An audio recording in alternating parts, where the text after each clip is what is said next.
हमें लुत्फ माउंटेन दिखाया जाता है जो कि माइनिंग डिस्ट्रिक्ट 31 था। और वहाँ पर बहुत सारे लोग काम कर रहे थे और कुछ माइनर्स वहाँ पर खुदाई कर रहे थे।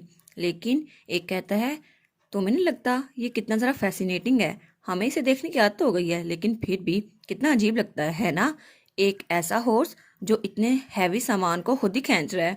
और वहाँ पर शिव मरीन था जिसे सजा मिली थी वहाँ जाके माइनिंग करने की। और पूरे कॉन्टिनेंट का सबसे ग्रेटेस्ट हॉर्स जो कि बहुत ही ज़्यादा पावरफुल था, वो एक हाइब्रिड था। और वो एस्ट्रोनॉमिकल वैल्यू के हिसाब से बहुत रेयर ब्रीड था। लेकिन उसको यहाँ माइनिंग करने के लिए भेज दिया गया क्योंकि उसने बहुत ज़्यादा नुकसान किया था।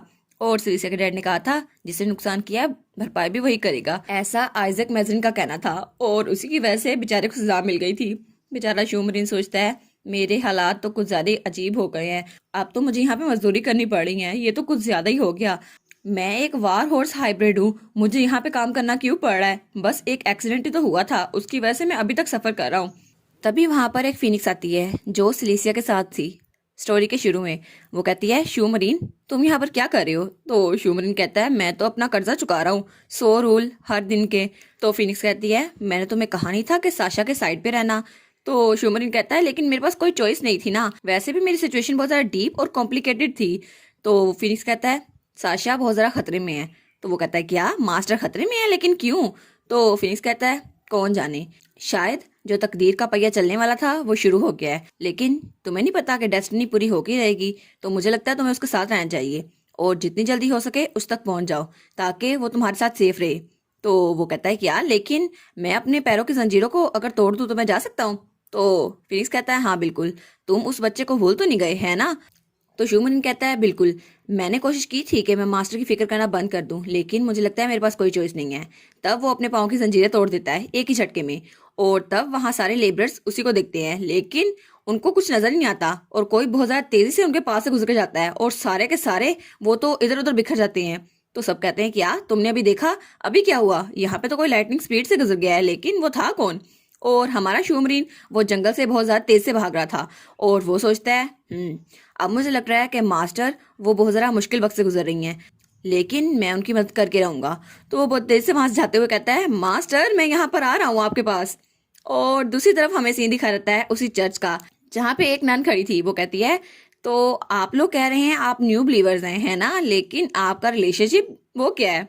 तो राइन कहता है, हम तीनों बहन भाई हैं। और तीनों के पसीने छूट रहे थे।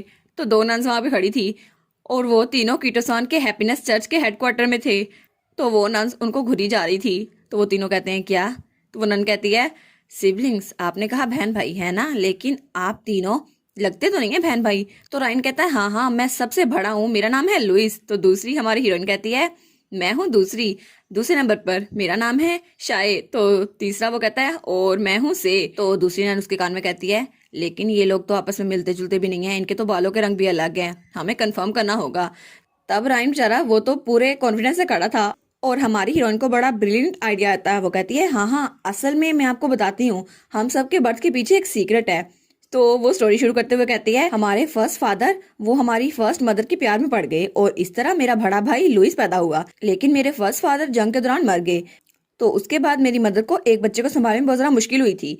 तो उन्होंने हमारे सेकंड फादर से शादी कर ली। लेकिन कुछ सालों बाद हमारी मदर भी गुजर गई और उसके बाद हमारे सेकंड फादर ने दोबारा शादी कर ली और इस तरह से बोर्न हुआ। और ये कॉम्प्लिकेटेड स्टोरी है, लेकिन मैं आपको बता देती हूँ, हम तीनों बहन भाई हैं। तो साशा की इतनी कॉम्प्लिकेटेड कहानी सुनकर नन वहां चल जाती है। वो कहती है, हाँ हाँ ठीक है, मैं समझ गई, आप यहाँ इंतजार कीजिए जब तक पेपर वर्क खत्म नहीं हो रहता। तो वो तीनों सुख का सांस लेते हैं और श्वेता को तो हमारे राय ने गोद में उठाया हुआ था।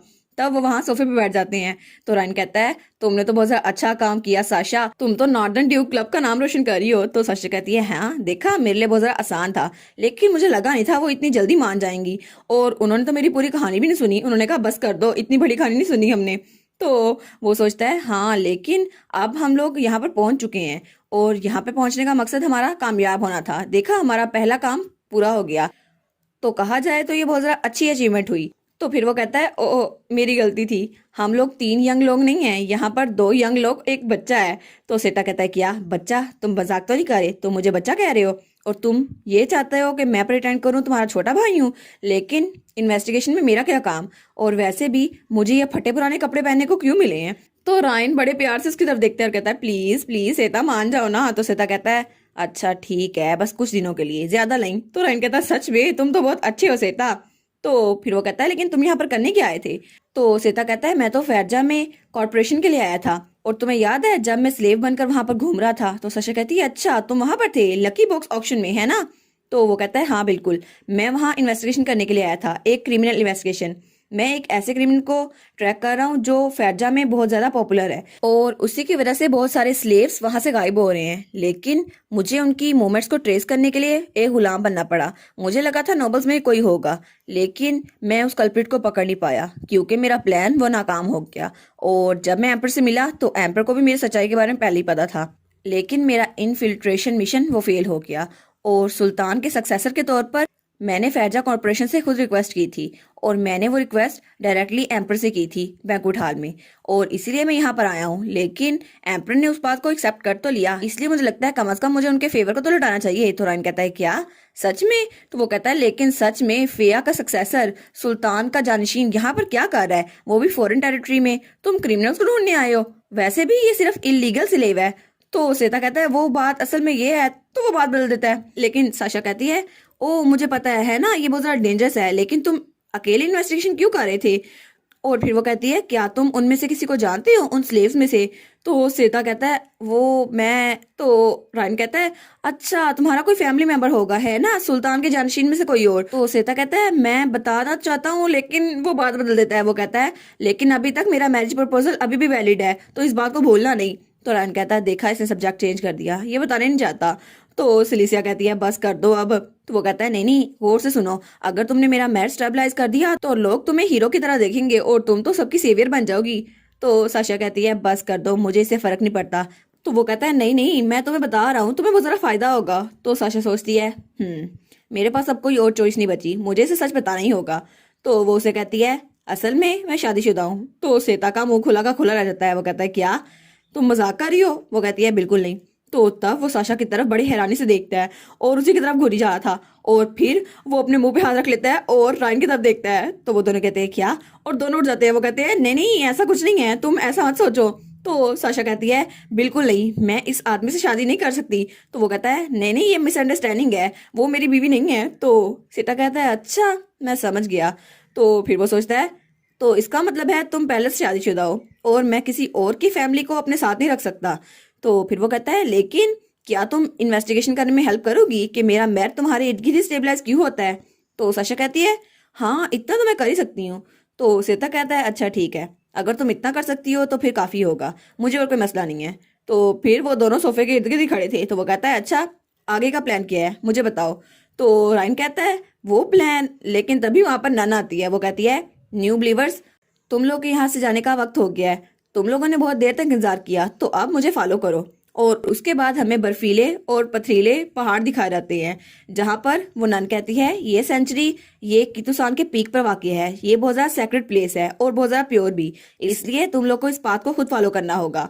और वो लोग तो बहुत ज्यादा ठंड में खड़े थे। तो सिलिसिया कहती है यहाँ तो नॉर्थ में बहुत ज्यादा ठंड है, ये बग्गी जरूर वार्म होगी, मैं अंदर जाके बैठती हूँ। लेकिन तभी वो नन उसके कंधे पे हाथ रखती है। तो सिस्टर कहती है अब क्या हुआ। तो वो नन कहती है सिस्टर ये सीट ये सिर्फ एक्सटर्नल वीआईपीज के लिए है, आप लोग के लिए नहीं, और आपके लिए जो बिलीवर्स हैं उनके लिए ये वाला रास्ता है। और वहां पे तो रस्सियां लगी हुई थी और वो रास्ता तो बहुत ज्यादा खतरनाक लग रहा था। तो तीनों उस तरफ देखते हैं और तीनों ही कांप रहे थे। वो कहते हैं सच में हमें ये रास्ता पार करना होगा। तो नन उनको एक रस्सी देती है और कहती है कुछ लोग यहाँ से गिर के मर भी जाते हैं, इसलिए हम आपको रस्सी दे रहे हैं आपकी प्रोटेक्शन के लिए।